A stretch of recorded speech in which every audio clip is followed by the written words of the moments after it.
The prophet Isaiah had great hopes for that one who was going to be crowned. This section from Isaiah 9 is sometimes called a coronation song because it was dedicated to whatever king was going to be crowned at that point. And Isaiah was a prophet who looked forward to the salvation of the people of Israel and to God's people having a special role in salvation. So the king was very important. He was not only anointed as king, he was anointed as shepherd of the people. So the prophet Isaiah puts a lot of hope in him. And listen to the hope. We heard it read very beautifully, but listen to some of the aspects of the hope that he's placing in the newly crowned king. The people who walked in darkness will see a great light in this king. Those who dwelt in the land of gloom, fighting battles, will be brought to light, and for them a light will shine.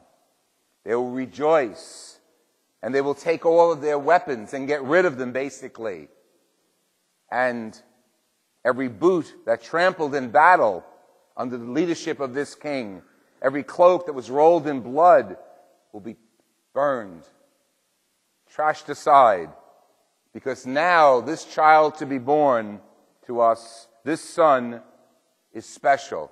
He is the Messiah. He is the one set apart. These are the hopes of Isaiah. And he will be Wonder Counselor, Prince of Peace, God Hero. And his dominion will be vast. And he'll be of the house of David. And it will last forever. Isaiah's hopes were dashed.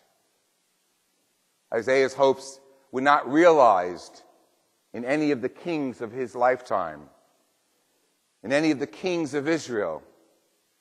And so the family tree of Jesse, from which the kings came, went dormant.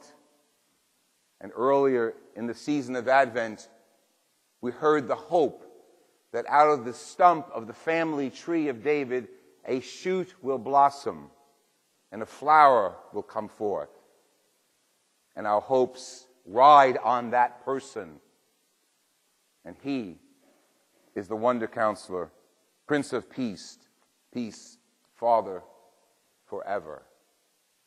And he is born not in a palace, not on a throne, not on a royal bed, but in a stable, in a manger. This Prince of Peace, we celebrate today his birthday. We celebrate Christmas, the day of Christ, Messiah, the Anointed One, coming to us from the Father as a great gift. And yet, what is Christmas? What does the world say about Christmas? Well, some of us will say, well, it's all about getting together. Or it's about the children. Or it's about the family. Or it's about the exchanging gifts. Or worse yet, it's about the sales.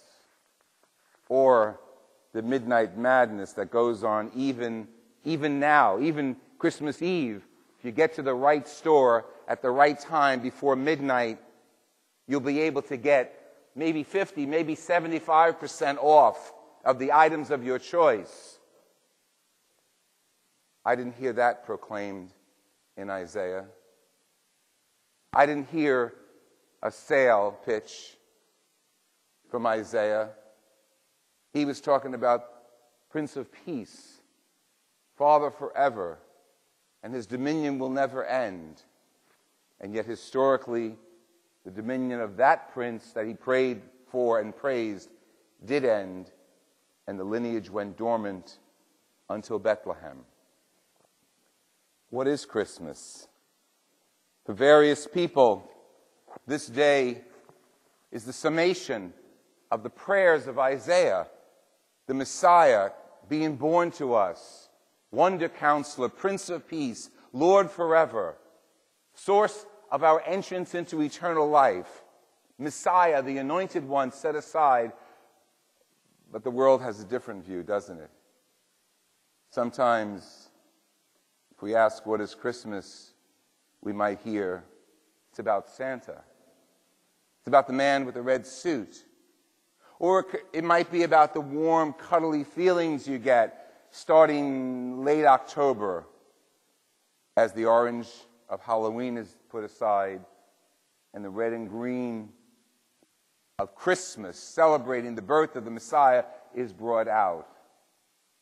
And little by little, the malls start filling us with the warmth of the environment of sale items, with the Christmas carols over the PA system, often before Advent has even started.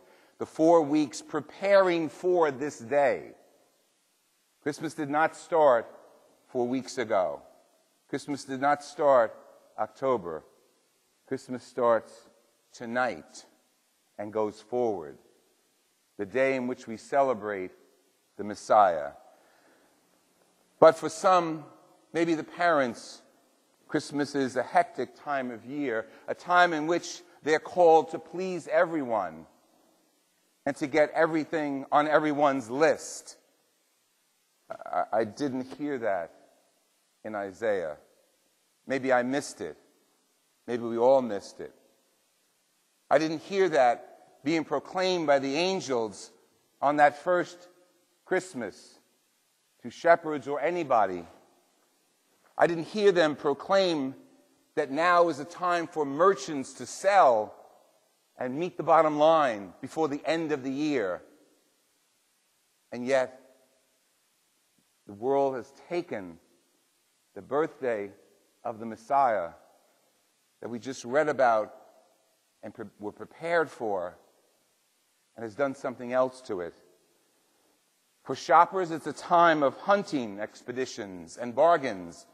For the public servants, it's crowd control. For medical personnel, being called on a few more emergencies and being taken away from their families.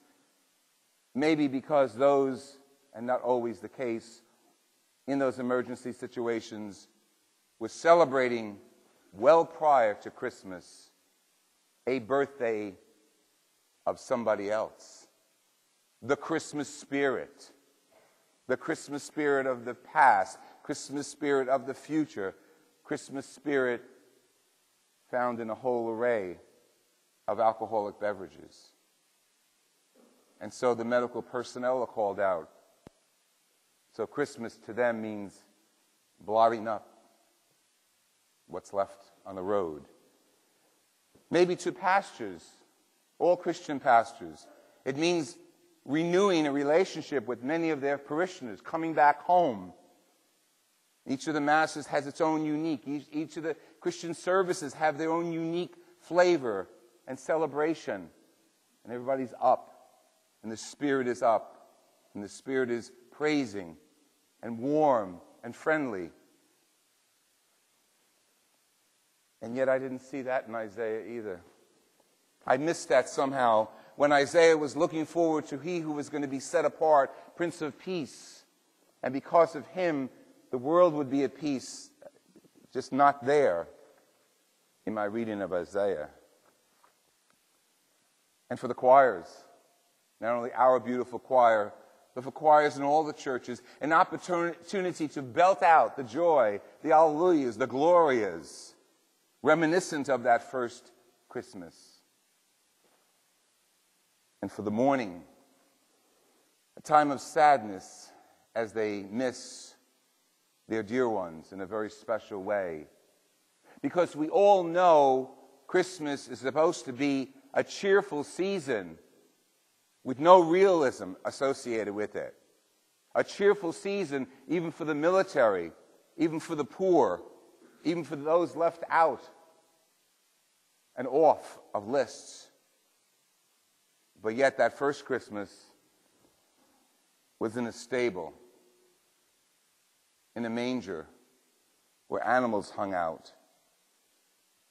And for the poor, what is Christmas? Maybe a time to remember how much they do not have, or a time of mixed blessings as they receive temporary donations on the Christmas trees and lists that all the parishes make to remember the poor at this time of the year. And yet I don't hear that temporariness in the scriptures. I don't hear Isaiah talking about just this time of year being people who receive justice and judgment. I hear now and forever. And what is the Christmas spirit? For the wealthy, it might even be a time of generous giving or means of seeking tax relief right before the end of the year. Christmas. It's arrived. We're here. It's now and forward. Let's go back to what it was and what we are supposed to be celebrating, the Messiah being born in the flesh, God's greatest gift to us. And tomorrow morning or tonight, or maybe you've already done it, as you go through the packages and we go through our gifts, and we all like receiving gifts, it all makes us feel good. Realize, you've heard me say it a dozen times, and until I stop preaching, I'll remind all of us at this time, why are you receiving presents? It's not your birthday. And yet that one whose birthday we do celebrate, what happens the day after his birthday, on the 26th, when someone goes around the house and starts collecting all of the receipts because now we can return them and get what we really want to celebrate his birthday, but I got the gifts that I didn't want and definitely didn't need. This is Christmas. What is Christmas for us, the Christian? What is Christmas but to celebrate something that's almost impossible to celebrate? God becoming incarnate.